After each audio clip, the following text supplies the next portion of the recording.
One wrong kick, and the cave exploded into darkness. Silt filled the water like smoke in a burning room. In seconds, their lights were useless. No exit, no guideline, no time, as the air drained from their tanks. Panic took over, and what began as a thrill dive turned into a slow-motion nightmare, buried alive in a water-filled tomb.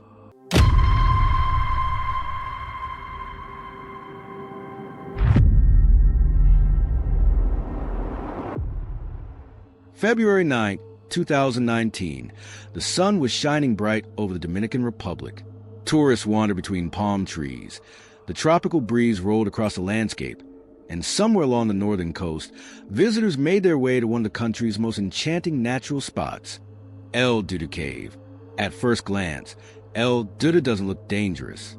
It's a postcard-perfect scene. Turquoise water tucked inside a lush limestone crater. Locals dive from cliffs into the pool below. Travelers float under the sunlight, and just beneath the surface lies a vast network of underwater caves, dark and winding, beautiful and deadly. What most people don't realize is that Dudu isn't just a swimming hole.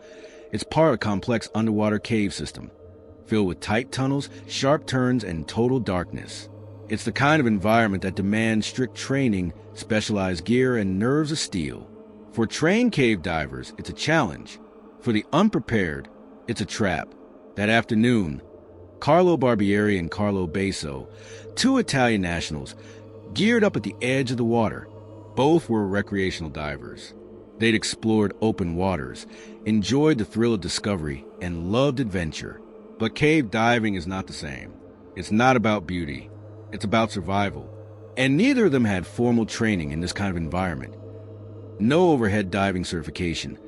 No experience in navigating silted passageways or managing air in a closed, lightless world. Still, they descended, lights on, fins kicking gently, into the shadows of Dudu.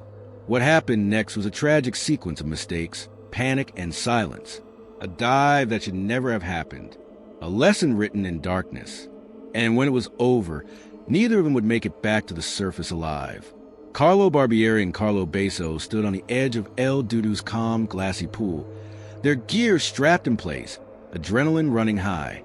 The late morning sun reflected off the water's surface, casting ripples of light on the limestone walls around them.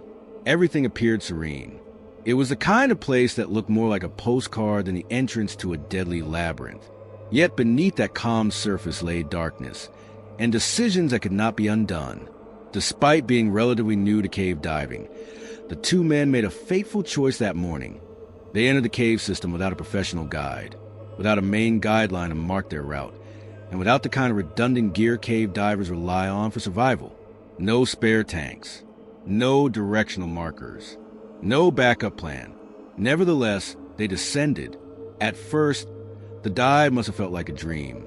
As they slipped below the surface, the outside world vanished.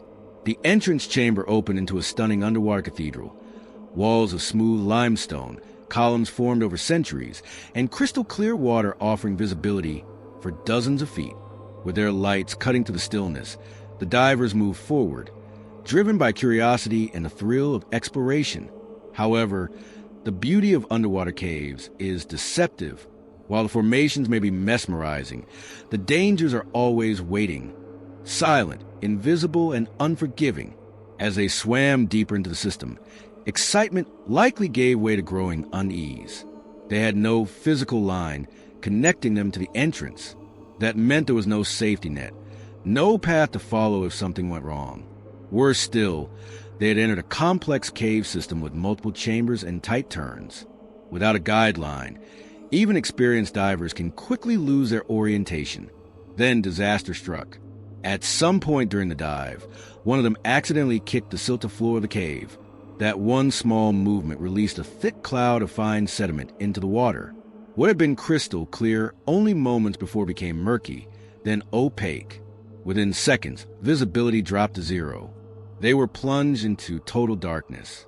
With no way to see and no guideline to trace back to safety, the divers were now blind in a maze.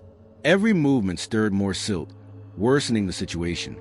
As the environment closed in around them, panic began to set in. They try to find their way back, but in the absence of visual references or a line, even experienced divers can end up swimming in circles. The more they moved, the deeper they likely drifted into the system. They were no longer exploring. They were lost.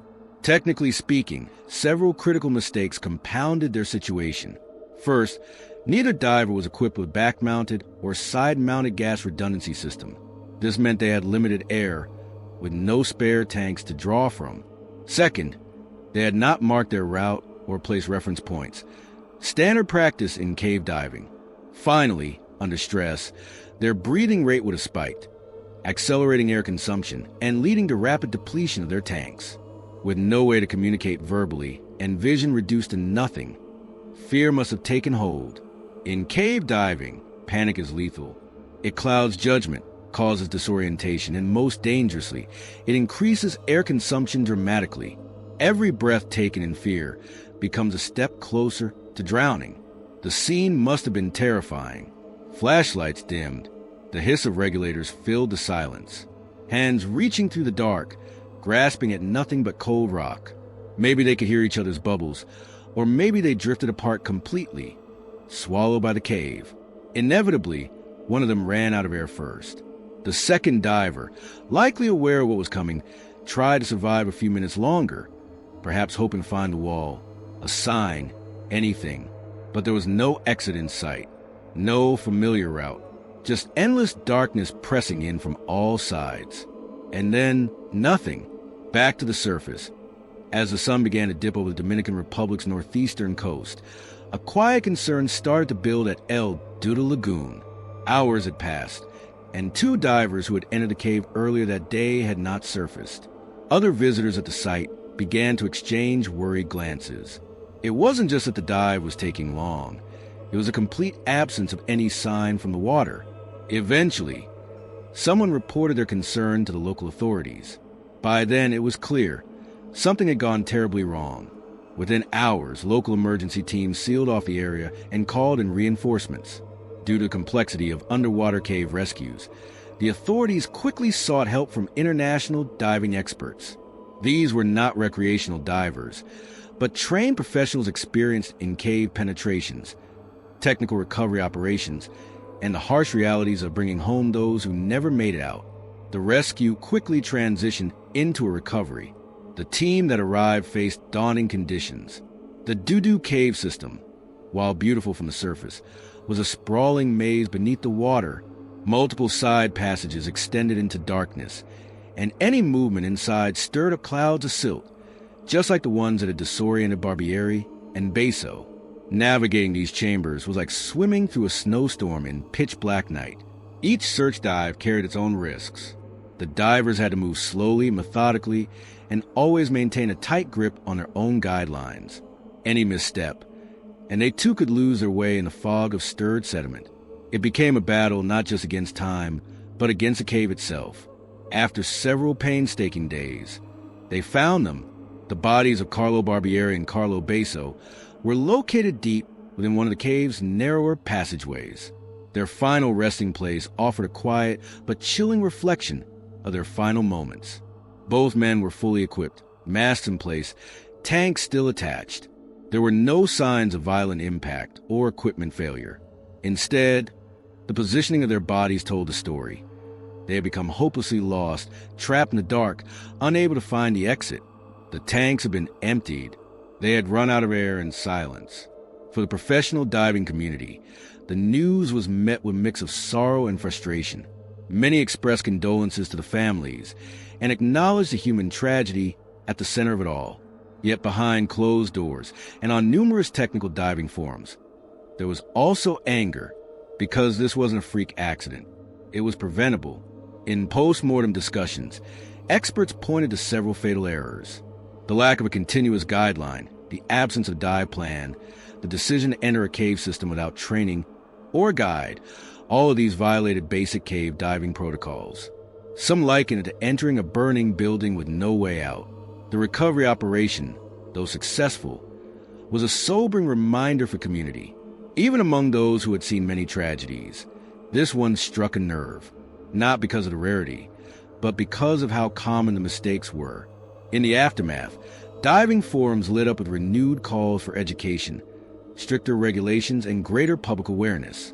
Some instructors began using the Dudu Cave tragedy as a case study in training sessions, offering it not as a tale of exploration, but as a cautionary lesson in what happens when preparation gives way to overconfidence. El Dudu remains open today.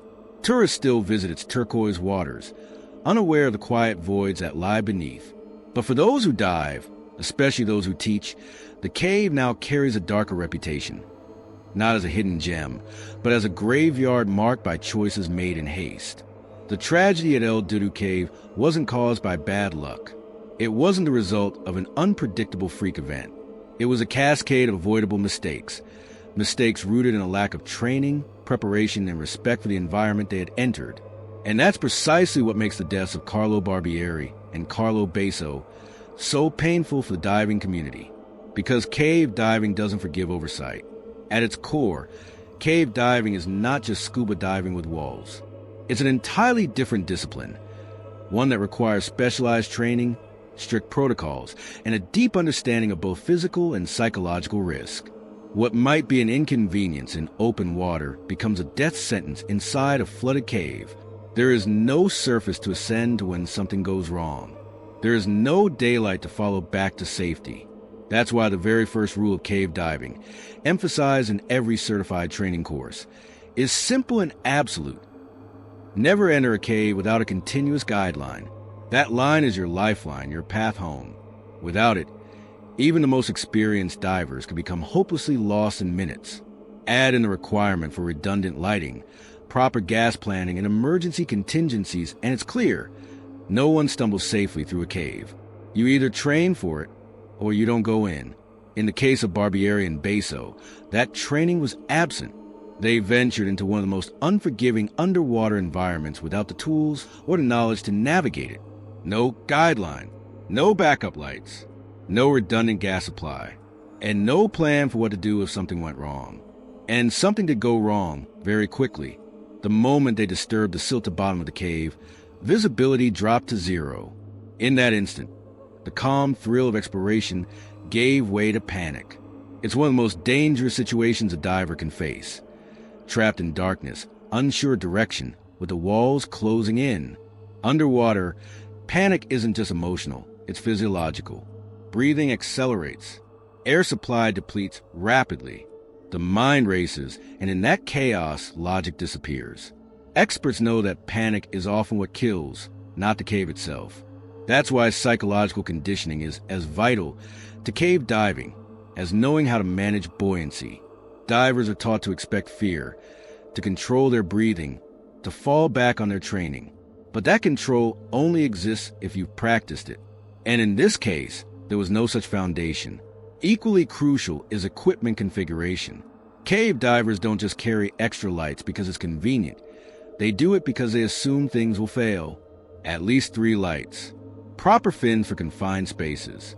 High-quality masks. A suitable gas system, often using back-mount or side-mount configurations that allow for redundancy and streamlined movement through tight passageways. Every piece of gear is selected with intention, with one purpose: survival. Barbieri and Beso weren't equipped for that. Their setup reflected the casual approach of open-water recreational diving. But caves are not the Caribbean reef. They're cold, dark, and hostile. They punish the unprepared with brutal efficiency. And that's the truth that makes this tragedy so important to reflect on. These weren't seasoned explorers caught in a freak event. They were enthusiasts who underestimated the environment and overestimated their ability to handle it. That combination is deadly. For new divers or thrill seekers tempted by the allure of cave diving, this story should serve as a clear warning. Yes, these places are beautiful, hauntingly so, but that beauty can be deceptive.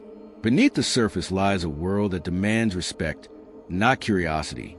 Without the proper training, entering that world is like stepping into a minefield blindfolded. In the wake of the Dudu Cave tragedy, the message from seasoned cave divers has been unanimous. This didn't have to happen. And that's what hurts the most. Let their story be a turning point. A reminder that knowledge is not optional. That every dive into a cave is a calculated risk, not an impulsive adventure. that safety is built long before you ever touch the water. And if there's one truth that echoes louder than the silence of the cave where they died, it's this. In the cold, silent halls beneath the earth, there is no mercy for the unprepared, but there's a way out for those who come with knowledge, respect, and a line to guide them home.